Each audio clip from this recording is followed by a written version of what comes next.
Amém. Amém, irmãos. Pela ceia, é pela ceia. Já ensinei vocês que a gente não dá amém se não tiver motivo, né? Amém é confirmação. Amém pela ceia do Senhor. Amém por Jesus Cristo. Você não sabe como é que está meu coração aqui. Tenso também, meu irmão. Alegria e tensão. Depois desse tempo afastado, hoje eu me arrumando assim, o coração apertado. Quase eu nem conseguia mais botar roupa porque eu estava achando estranho. Quero te convidar a abrir sua Bíblia, no livro de Atos, capítulo 27. Para você que está nos acompanhando também pelas redes sociais, sejam bem-vindos, em nome de Jesus. Como vocês viram, nós estamos parando aqui hoje para celebrar Jesus pelos 181 dias de bênçãos. Deus tem sido bom demais para conosco. Como diz um amigo nosso, a gente aqui não presta, irmãos, mas Deus é tudo de bom para nós.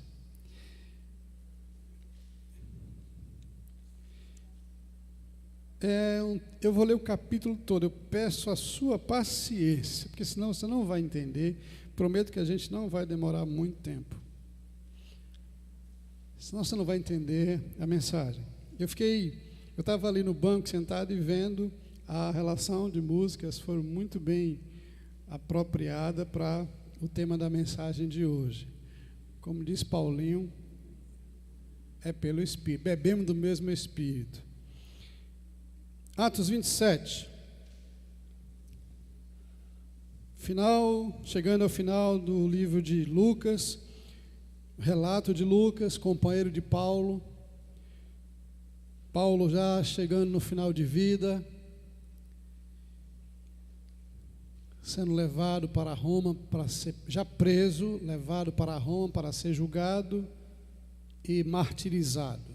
Este é o contexto aqui no capítulo 26, 27, eu vou me concentrar no 27. Quando foi decidido que navegássemos para a Itália, entregaram Paulo e alguns outros presos a um centurião chamado Júlio, que era da corte do império.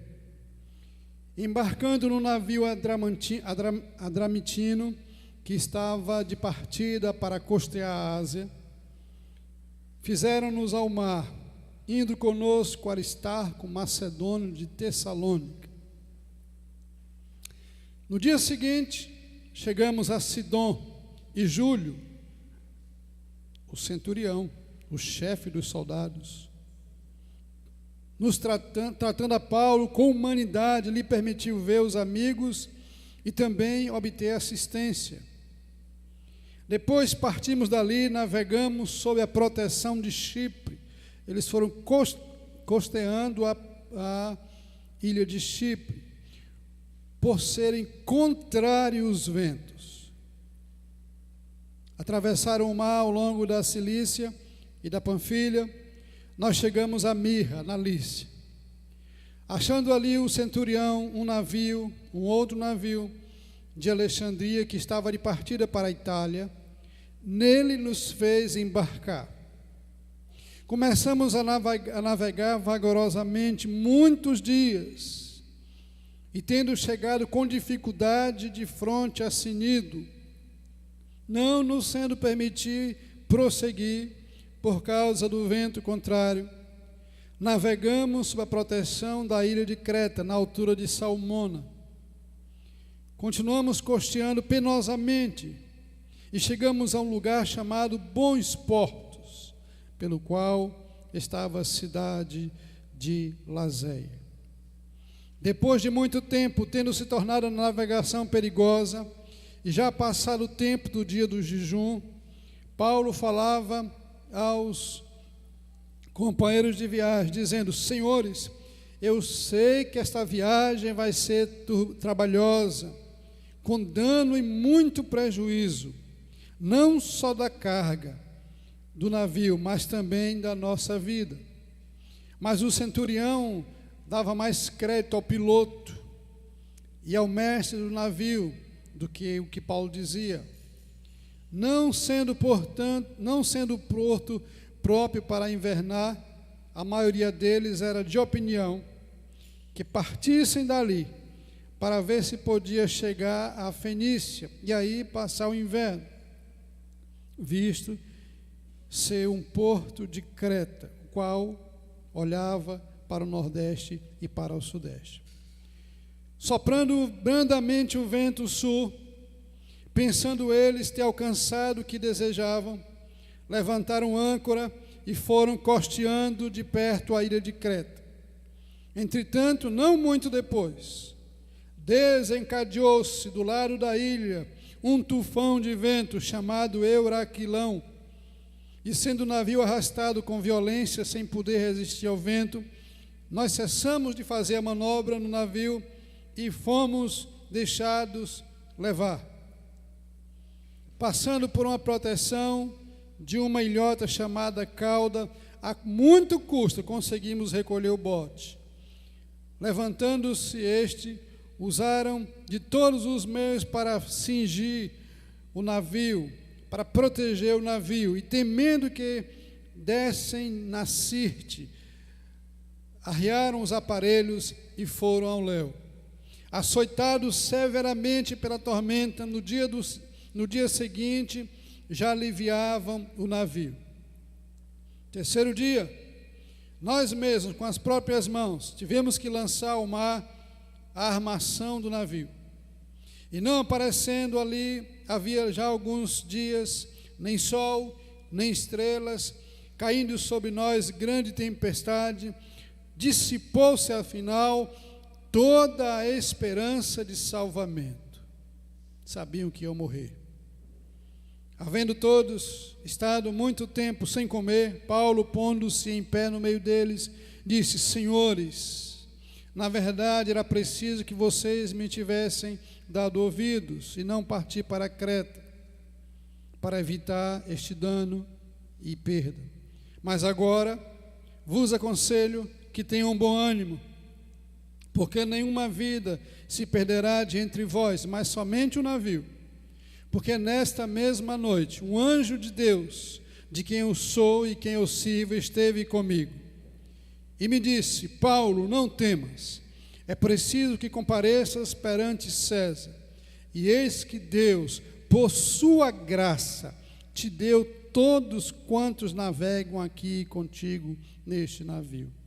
Portanto, senhores, tenham um bom ânimo, pois eu confio em Deus, que sucederá do modo porque me foi dito. Porém, é necessário que vamos dar a uma ilha. Quando chegou a 14ª noite, olha, irmãos, que viagem. 14ª noite, sendo nós batidos de um lado para outro, no mar Adriático, por volta da meia-noite, pressentiram os marinheiros que se aproximavam de alguma terra. E lançando o prumo, acharam 20 braças. Um pouco mais adiante, colocaram o prumo de novo, acharam 15 braças. E receosos que fossem atirados contra os lugares rochosos, lançaram da popa 4 âncoras e oravam para que o dia rompesse. Procurando os marinheiros fugir do navio e tendo arriado o bote no mar, a pretexto de que estavam para largar âncoras da proa, disse Paulo ao centurião e aos soldados: se estes homens não permanecerem a bordo, vós não podereis salvar-vos. Então os soldados cortaram os cabos do bote e deixaram afastar-se. Enquanto amanhecia, Paulo rogava a todos que se alimentassem, dizendo: hoje é o 14º dia em que esperando, estáis sem comer. Nada tendo provado, eu vos rogo que comais alguma coisa, porque disto depende a vossa segurança, pois nenhum de vós perderá nem mesmo um fio de cabelo. Tendo dito isto, pegou o pão, deu graças a Deus na presença de todos, e depois de o partir, começou a comer. Todos recobraram ânimo e se puseram também a comer. Estavam no navio 276 pessoas ao todo. Refeitos com a comida, começaram a aliviar, a tirar o peso do navio, lançando trigo no mar. Quando amanheceu, não reconheceram a terra, mas avistaram uma enseada onde havia praia. Então consultaram entre si se não podiam encalhar ali o navio. Levantando as âncoras, deixaram-se ir ao mar, largando também as amarras do leme, e alcançando a vela de proa ao vento, dirigiram-se para a praia. Porém, num lugar onde duas correntes se encontravam, encalharam ali o navio. A proa encravou-se e ficou imóvel. A popa se abria pela violência do mar. E o parecer dos soldados era que matassem os presos, incluindo Paulo, para que nenhum deles, nadando, fugisse. Mas o chefe dos soldados, o centurião, disse, querendo salvar Paulo, impediu-os de o fazer e ordenou que os que soubessem nadar fossem os primeiros a lançar-se ao mar e alcançar a terra. Quanto aos demais, que se salvassem, uns em tábuas, outros em destroços do próprio navio. E foi assim que todos se salvaram em terra.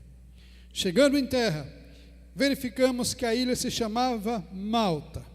Os bárbaros trataram-nos com singularidade, com singular humanidade, porque acendendo uma fogueira, acolheram-nos a todos por causa da chuva que caía e por causa do frio, já estavam no inverno. Tendo Paulo ajuntado e atirado à fogueira um feixe de gravetos, uma víbora, fugindo do calor, prendeu-se-lhe a mão. Quando os bárbaros viram a víbora presa na mão de Paulo, disseram uns aos outros, certamente este homem é um assassino, ele foi salvo do mar, mas a justiça agora vem e não o deixa viver. Paulo, porém, sacudiu o réptil no fogo e não sofreu mal nenhum. Mas eles esperavam que ele viesse a inchar ou a cair morto de repente. Mas depois de muito esperar, vendo que mal nenhum lhe sucedia, mudando de parecer, diziam agora, este homem é um Deus. Perto daquele lugar havia um sítio pertencente a um homem principal da cidade, da ilha, chamado Públio, o qual nos recebeu e hospedou benignamente por 3 dias. Aconteceu achar-se enfermo. Este homem ficou doente de disenteria, ardendo em febre. O pai de Públio, Paulo então foi visitá-lo e orando, impôs-lhe as mãos e o curou. À vista deste acontecimento, os demais enfermos da ilha vieram e foram curados, os quais nos distinguiram com muitas honrarias. E tendo nós de prosseguir viagem, nos puseram a bordo com tudo que nos era necessário. Amém. Que Deus abençoe sua palavra no nosso coração. Irmãos, essa não é simplesmente uma história de Paulo. Esta aqui é a nossa história.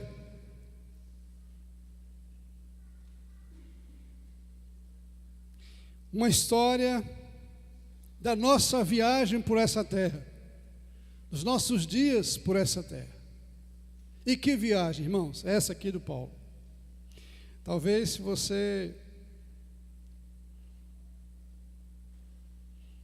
fosse algum de vocês aqui, ou eu conheço algumas pessoas, Deus me livre de fazer outra viagem para esse lugar, porque a coisa foi complicada. 14 dias e noites vendo a morte de perto, 14 dias e 14 noites enfrentando tempestades dificílimas. Todo o trajeto da rota nós vimos aqui pelo texto, era uma rota de navio, mas também era uma rota muito perigosa por causa das pedras, por causa dos arrecifes. E isso tornava essa viagem muito perigosa, e não eram poucos os navios que se arrebentavam. Tanto é que na época do inverno, toda a navegação era proibida, não podia viajar no inverno. Não tinha avião naquela época, só tinha um navio. Esse navio não era um iate como a gente vê por aí, não era um navio grande, também não era um navio pequeno, mas ele cabia 200 e tantas pessoas e ainda os mantimentos, que fazia parte da rota comercial. Queridos, certamente nós, ao longo da nossa vida, nós vamos passar por algumas lutas, tribulações, tempestades, e elas não mandam recado. Observe que, até então, se você ler os capítulos anteriores, estava tudo bem, Paulo estava preso, mas sem nenhum contratempo. Mas, a partir do momento que Deus define que aquele tempo é o tempo de Paulo ser levado para Roma para ser julgado e ali morrer, a partir do momento que Paulo entra no navio, de repente as coisas começaram a mudar. De repente o vento começou a bater forte. É assim, sem mandar aviso. De repente o dia amanhece bonito, o sol bonito, você levanta, espreguiça. Quem se lembra ora, quem não se lembra não ora. Quem tem fome de Deus vai se alimentar da palavra, quem não tem vai para a luta a si mesmo. Mas aquele dia, especificamente, é um dia ruim, um dia mau. A Bíblia fala no dia mau. E o que é o dia mau? Todos nós, ao longo da nossa vida, nós vamos passar por um dia que é um tempo, não é um dia só. É um período, um tempo de tormentas, tribulações. Não sabemos como elas virão. Não sabemos o formato. Você pode estar muito bem na sua empresa. Você pode estar vendendo bem demais. Aí você chega segunda-feira para trabalhar. Vamos contextualizar. Você chega quarta-feira agora para trabalhar. Tomara que isso não aconteça. É plástico, por isso que eu fiz assim. Aí o seu chefe lá fala assim: obrigado pelo seu serviço, você está demitido. Aí você põe na cabeça: e agora? Tem a prestação da casa, eu comprei não sei o quê, como é que eu vou fazer? E a sua cabeça começa a virar. E você não fica com paz, não, porque ninguém fica em paz. O dia mau chegou para você e não mandou aviso. Você vai no médico tranquilo, alegre, feliz, conversa com todo mundo, aí vai para a sua consulta, o médico olha assim e fala assim: olha, o negócio não está bom não. Você murcha, o dia mau chegou. E aí começa.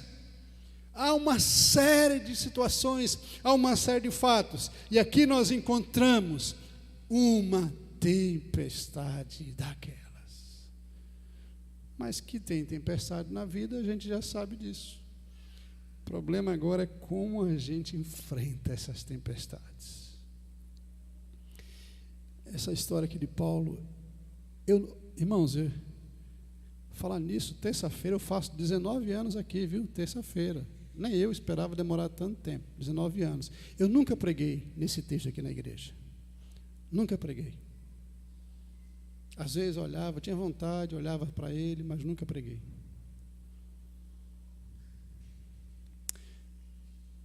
Como a gente enfrenta as lutas, as tempestades desta vida, vitoriosamente.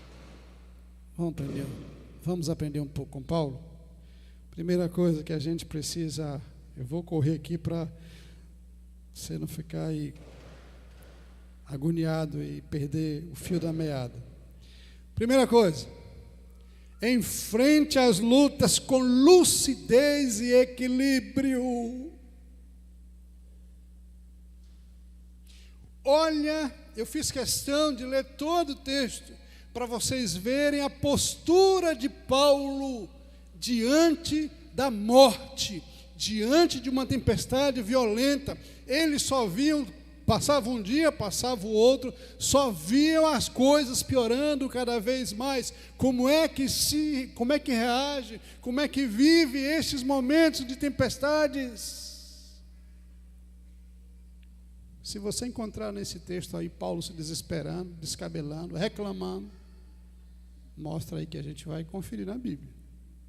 Lucidez, equilíbrio, confiança em Deus. O que nos mantém, irmãos, firmes é o Senhor, irmãos. O que nos mantém com esperança é o Senhor. O que nos mantém em pé é o Senhor. Nós vimos no Salmo, se não fosse o Senhor que esteve ao nosso lado. Equilíbrio. E esse equilíbrio você só encontra na palavra de Deus, para trazer um ânimo para a sua vida, para te encher de esperança. Às vezes, quando todos nós estamos sujeitos, irmãos, a dar vacilo, sim. Mas uma coisa é a gente dar uma escorregada e depois recobrar o ânimo. Outra coisa é permanecer o tempo todo. Não estou dizendo que isso não nos causa medo. Semana passada eu recebi uma visita lá em casa, e um presbítero começou a falar comigo, e foi um papo assim muito legal. E ele perguntou: como é que você está? Eu falei: estou com medo. Para que esconder isso? Estou com medo. Só que aí eu fui justificar porque eu estava com medo.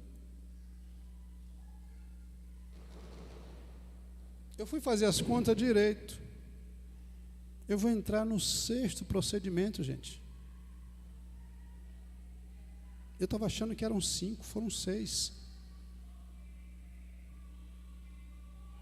O último, quase eu vou. Botei o pé no caixão e voltei. Estou com medo? Estou. Mas tem uns crentes, tem umas pessoas que são mais crentes que os outros. Pastor, tenha bom ânimo, não tenha medo não. Por que não posso ter medo? Primeira coisa, o salmista Davi, homem de guerra, de lutas, ele fala assim: engrandeceu o Senhor comigo, porque o Senhor me livrou de todos os meus medos. Nós temos medo.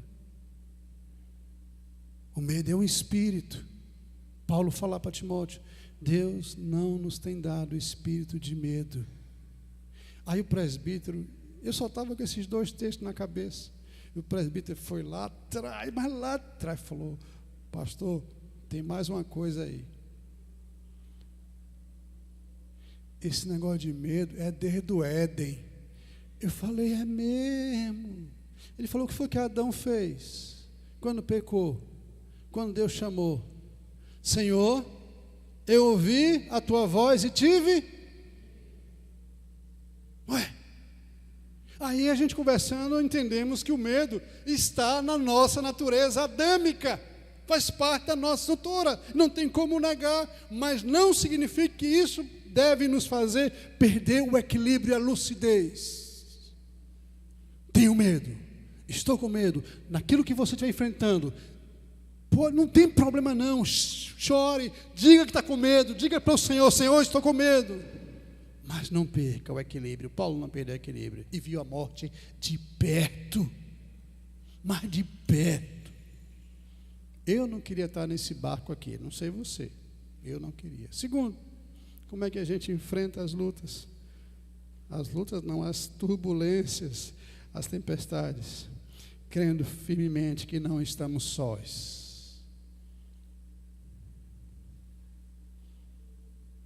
Irmãos, aí é que está, agora é a hora. Você sabe qual é um dos meus maiores desafios nesse tempo? E eu gostaria de compartilhar isso com você, para você aprender com esse texto. É que uma coisa é a gente falar para as pessoas, uma coisa é a gente pregar para as pessoas, Outra coisa é quando a gente está vivendo o negócio. É muito diferente. É muito diferente. Pastor, Deus está no controle. Sim, Deus nunca perdeu o controle de nada. Mas isso virou mais um chavão do que um encorajamento profundo. Nós temos promessas. Jesus disse: eu não vou deixar vocês sozinhos. Promessa, quem falou foi o dono de todas as coisas, o Criador do mar, dos mares, das montanhas, das profundezas. Ele diz: eu não vou deixar vocês sozinhos. Mas de vez em quando esse negócio tudo foge da nossa cabeça. Paulo diz assim: nessa mesma noite, um anjo de Deus, a quem eu sirvo, esteve comigo e me disse: não temas. Então, só não, irmãos. Aquelas noites todas de turbulência, aquelas noites todas de tempestade, nem Paulo e nem aquele navio estava fora do radar de Deus, fora do radar de Jesus. A gente precisa crer nesse negócio. Precisa crer.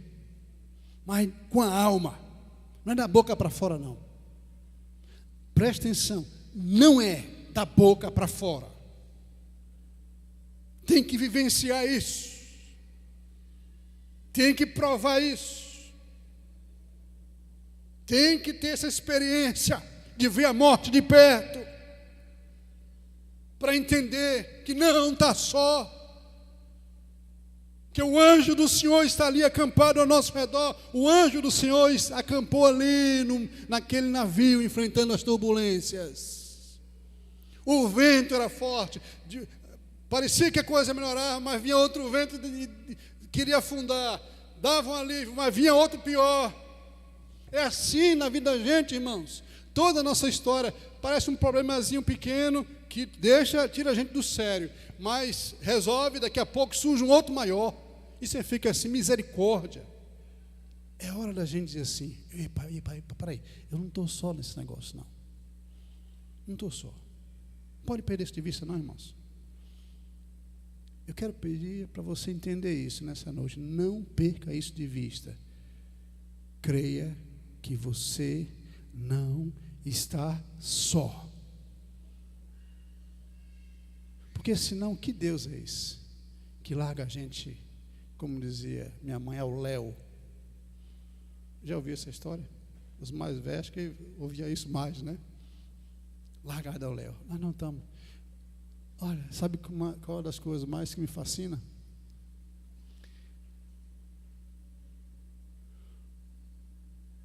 É que nós temos um pai.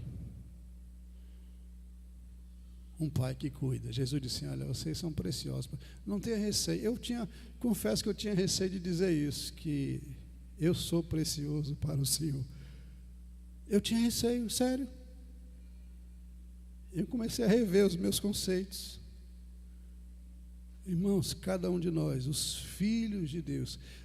Eu só vou te dar um exemplo, que se você é ovelha de Jesus, se você faz parte do rebanho, como nós lemos aqui no Salmo 100,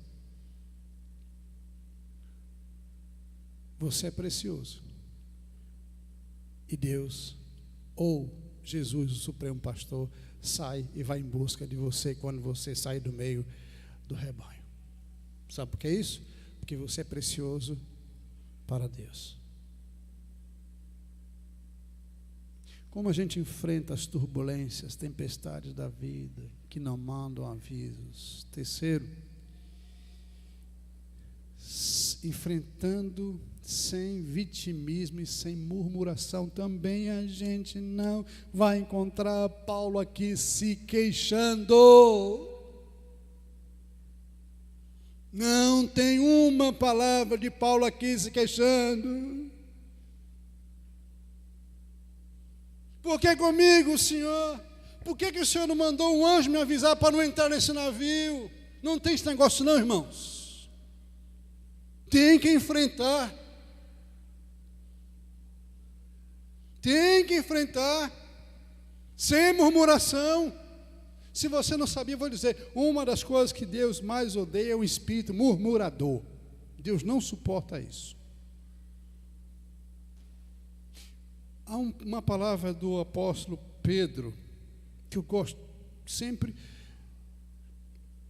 de trazer à minha mente. Pedro fala assim, falando sobre as lutas no terreno espiritual, mas é possível aplicarmos também para nós nesse momento de turbulência. Portanto, resistir firme, permanecendo firme na fé, sabendo que sofrimentos iguais aos vossos estão se cumprindo na vossa irmandade ao redor do mundo. 1 Pedro capítulo 5, verso 9. Você não é o único a enfrentar lutas.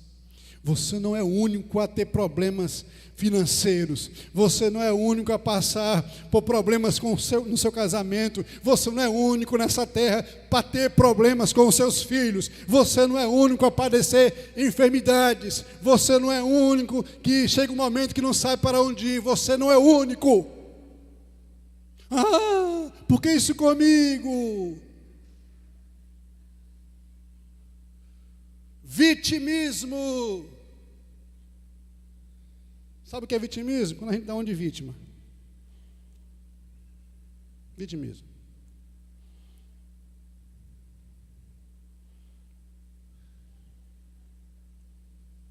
Aí a gente vai.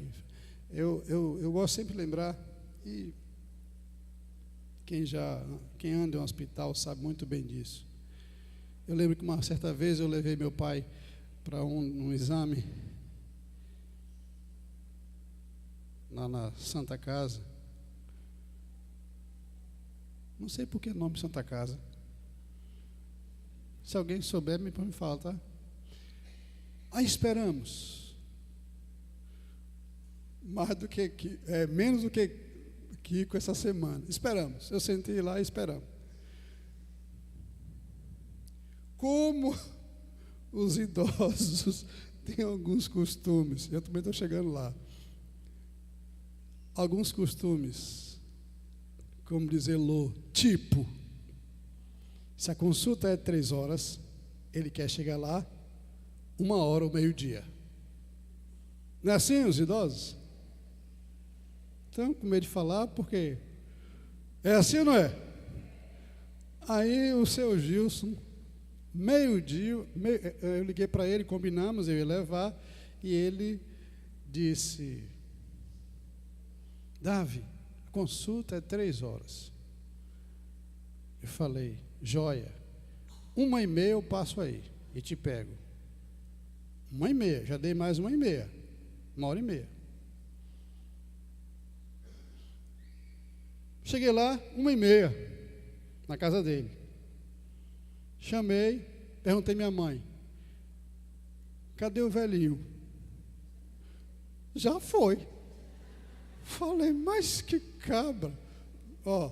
Nós temos afinidades para brincar uns com os outros naquela família.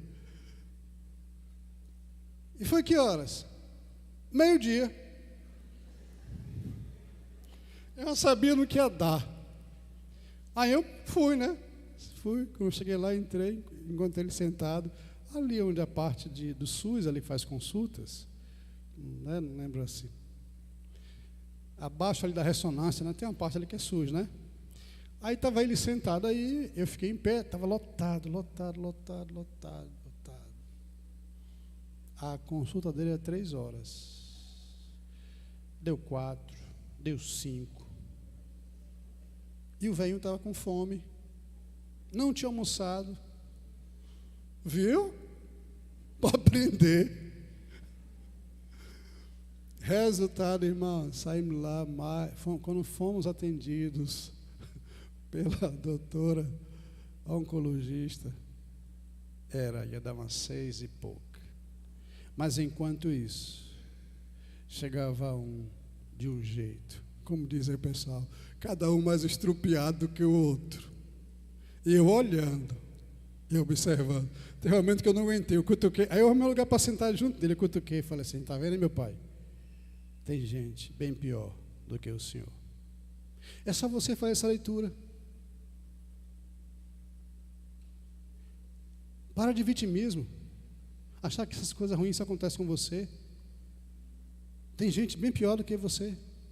Em situação bem pior. Mas incomparavelmente pior. Passa um dia no hospital que você vai ver. Passa amanhã. Passa um tempo para você ver. Quarto, deixa eu correr aqui. O tempo já está embora. Quarto, como é que você enfrenta as lutas?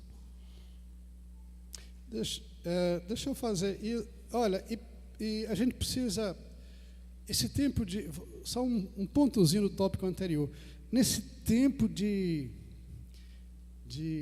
redes sociais, né, é um tempo tão chato também, porque as pessoas vão para as redes sociais, né, e aí um põe uma carinha de triste, para chamar atenção.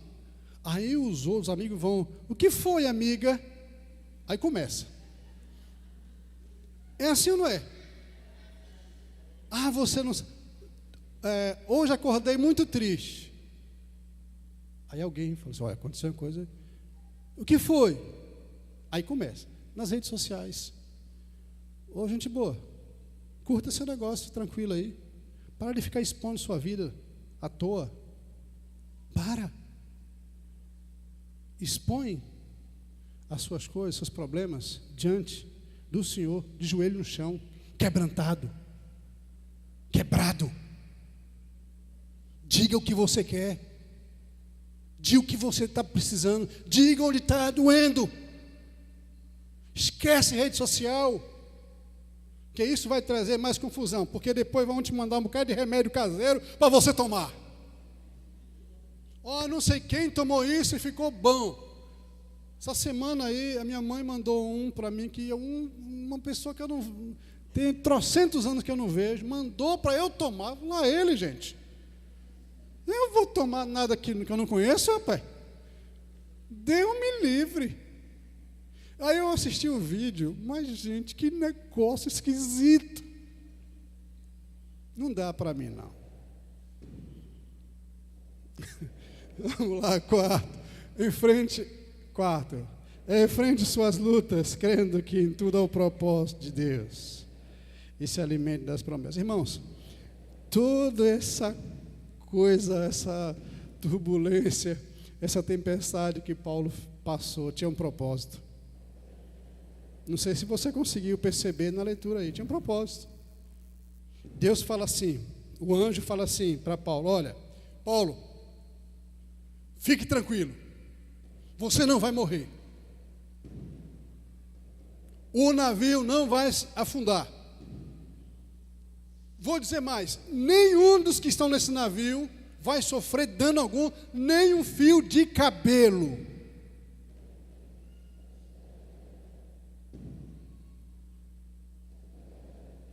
Por quê? Porque eu quero que você seja minha testemunha diante de César, do imperador. Propósito de Deus. Presta atenção. Tudo na sua vida, tudo na minha vida tem o dedo de Deus por trás. Quem escreve os nossos dias é o Senhor. Salmo 139. É Ele que escreve os nossos dias, cada um deles. Vai escrevendo. Dia 1º de julho vai acontecer isso na vida de Jói. Ó, ele está com fé, amém. De bom. Isso, tal dia vai acontecer na vida de Sueli. Deus é quem escreve a nossa história. Deus tinha um propósito.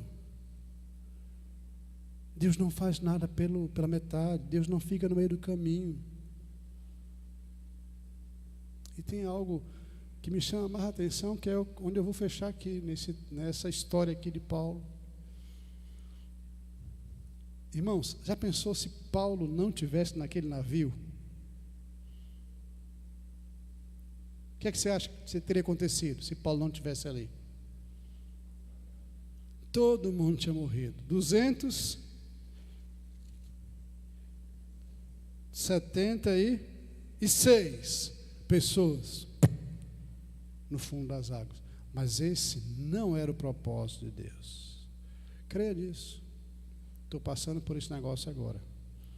Sabe o que é isso? Escola de Deus. Escola. Quando você passa uns perrengues desses, você sai mais forte. Você pode sentar com qualquer pessoa para dar uma palavra de encorajamento. Sabe por quê? Porque você vivenciou. Tem alguns assuntos que eu acho que eu não posso falar porque eu não vivenciei. Porque isso seria só mais teoria. Quem tem um filho viciado em droga, que dá trabalho, aí vem um pastor e fala assim: minha irmã, tem que orar e tal. Jóia, tem que orar. Mas o certo é outra irmã, outra mulher, que passou, sofreu, chorou, perdeu noites. Essa tem muito mais experiência para contar, mulher crente. Tudo tem um propósito, Deus. E foi isso que sustentou Paulo. Promessa: você não vai morrer não, você vai chegar a Roma. Você vai chegar a Roma. Por último, como é que a gente enfrenta as tempestades da vida? Sabendo que cada circunstância que passamos, o nome de Jesus é proclamado. Irmãos, é impressionante o que aconteceu depois do naufrágio. É impressionante. A forma como aconteceu, eles chegaram em terra firme, de noite, de madrugada, chovendo, frio, no inverno. Os moradores da ilha de Malta acolheram eles. Eles fizeram uma fogueira, e uma fogueira grande, porque 276 pessoas. Fogueira grande, não é negócio pequeno não, era grande. Paulo sai para pegar madeira, graveto, mete a mão lá nos matos lá, pega lenha, mas no meio da lenha vem também uma víbora. Eu estava estudando esse texto. Diz o texto, diz os historiadores, que a víbora estava congelada por conta do frio. Por isso que Paulo não deu perceber, pegou junto com os demais gravetos. Aí Paulo pega, quando lança as outras madeiras no fogo, quando esse contato da mão dele, a víbora aqueceu e prontamente abriu a boca para morder, e mordeu. E todo mundo observando e viu tudo que aconteceu ali. Aí começaram as superstições, e Paulo balançou a mão, a víbora foi jogada no fogo, morreu, e eles ficaram, e todo mundo ali olhando. Não só o 276, mas os moradores da ilha, olhando. O veneno vai fazer efeito. Esperaram, nada aconteceu. Aí eles disseram: esse homem é um Deus. Paulo não era Deus, Paulo andava com Deus. No outro dia,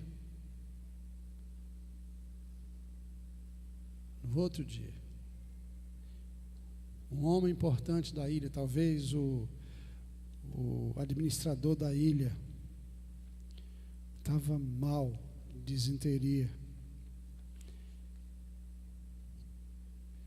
Também dizem os comentaristas que é a ponto de morrer.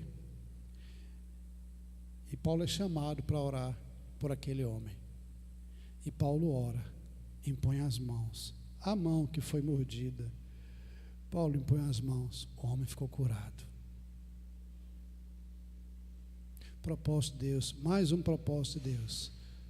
havia alguém que precisava de uma cura naquela ilha. Mas a notícia correu, se espalhou. Aí só foi chegando gente, cada um com seus problemas, e Paulo orando, curando. E outra vantagem também, quem estava com Paulo? Lucas. Lucas era o quê? Médico.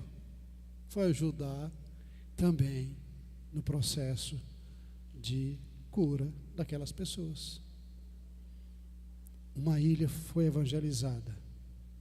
Uma ilha ouviu falar de Jesus. Uma família foi agraciada pelo poder de Jesus. Então, quando você estiver passando por algumas turbulências, no mínimo você pense assim: alguém vai conhecer Jesus pela minha experiência. Alguém vai ser abençoado por aquilo que eu vivi.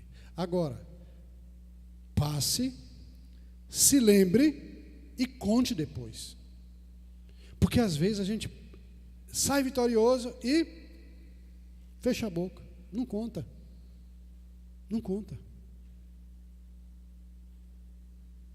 Deus fez. Jesus, quando curou paralítico, me parece, homem saltando de alegria, ele falou assim, não, o de Gadara, o endemoniado de Gadara, quando ele falou assim, pronto, Senhor, estou liberto, agora eu vou seguir o Senhor, ele falou, para me seguir não, volta, vai e conta o que eu fiz aos seus, testemunho de vida. Meus irmãos, as lutas, provações fazem parte da nossa vida.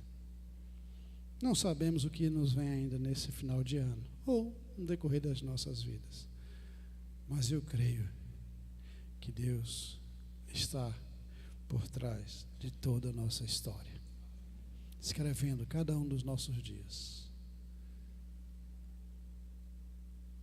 E o final, o nosso final, não são as profundezas dos mares, mas a glória eterna de Jesus. Ainda que a gente morra, há coisas melhores. Paulo fala assim, esse mesmo Paulo aqui, assim, eu vi tanta coisa que eu não posso nem contar. Tanta coisa que eu vi. Não sei se foi visão, ele fala, não sei se foi visão, mas eu vi. Não dá para contar. Mas ele fala assim, nem olhos viram, nem ouvido jamais percebeu o que Deus tem preparado para aqueles que o amam. Tempestades são desertos, é escola de Deus para dar uma arrumada nas nossas vidas. Se a gente quiser, a gente sai mais fortalecido. Se não quiser, será apenas mais um evento da nossa história. Vamos ficar em pé. Que o Senhor te dê forças. Quero te convidar a você ler em casa assim, muitas vezes, esse texto. Muitas vezes, leia mesmo. Tente tirar mais lições. Há muitas lições. Acho que uma das dificuldades de um pregador é condensar, é sintetizar, que às vezes são tantas lições e ele é desafiado a enxugar. Que o Senhor nos dê assim um segundo semestre de muitas conquistas, mas também de muitas experiências com o Senhor, de crescimento, que muitas pessoas, amigos, familiares, conheçam Jesus, ouvindo da nossa boca as nossas experiências com o Altíssimo. Vamos cantar ao Senhor. Em Cristo nós somos mais que vencedores. É o que diz o apóstolo Paulo, este que passou por esse momento aqui.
sabe quantas tempestades o apóstolo Paulo enfrentou?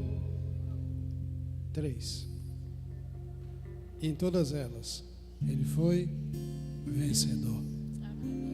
2024 é o ano das conquistas. 2024 é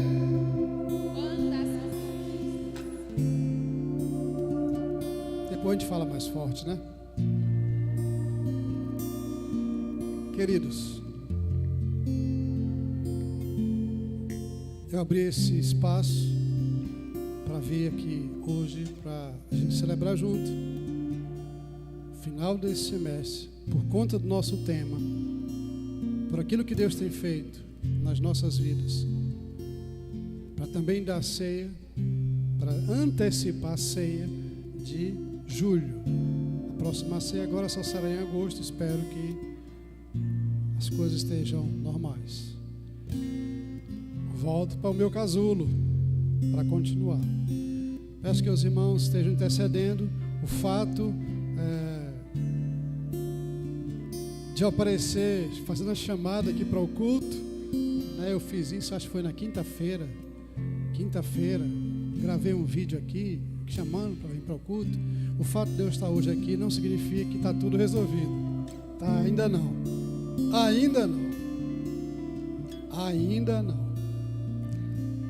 Quarta-feira eu entro mais uma vez para fazer o procedimento. Nós estamos naquela jornada, né, de 21 dias. Eu espero que vocês grudem com Jesus. Estou com medo? Sim, mas Ele vai me livrar de todos os medos. Até lá, é um processo. Abrir o coração para Jesus da paz. Então, quarta-feira agora, 9 da manhã, e vou fazer aqui em Itabuna, tá? Não mais em Feira de Santana, será aqui em Itabuna. E aí durante o dia ou quarta-feira, a Fátima possivelmente coloque no grupo da igreja como foi o procedimento, tá bom? Deus continue abençoando.